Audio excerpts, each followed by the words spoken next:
Another month has passed, which means it's time for another predictions video for the 2024 Oscars. There's been a few changes in my predictions. We've just had the Gotham Awards, and we've had the great news that the SAG strike has finished, which means actors can begin campaigning for their nominations. This month, I'm also going to try something different and split my predictions, with above-the-line predictions in this video and below-the-line categories in another video. So let's get into it. Best Picture has remained the same for the most part. As mentioned last month, I think the first 6, Oppenheimer, Killers of the Flower Moon, Barbie, Maestro, The Holdovers, and Anatomy of a Fall are pretty much locked in.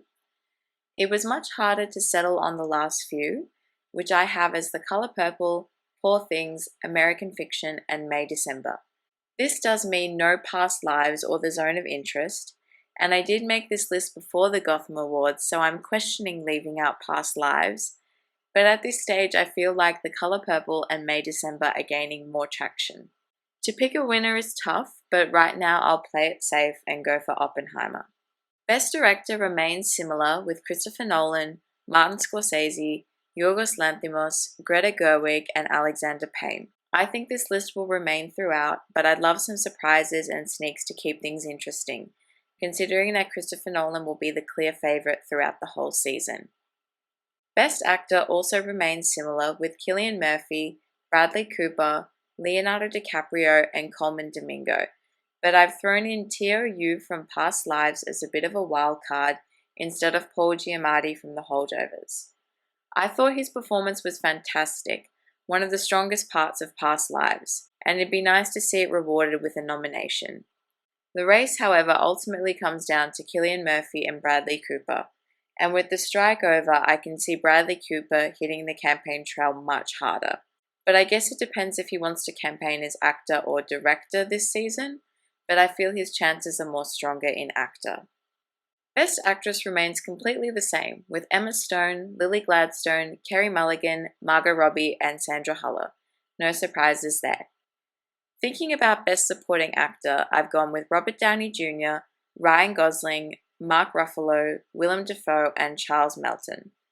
This means no Jesse Plemons, which feels criminal to take out, but Charles Melton has been gaining a lot of love and buzz for May December, which I think is a film that is going to make more of an impact than I initially thought. With Supporting Actress, I've kept things the same, but switched out Florence Pugh in Oppenheimer with America Ferrera in Barbie. I was thinking about it, and I think the role will be remembered a bit more, especially her big speech in Barbie, which is such an Oscar clip moment. Moving to Screenplay Awards, for Original Screenplay I've got The Holdovers, Past Lives, Barbie, Anatomy of a Fall, and Maestro.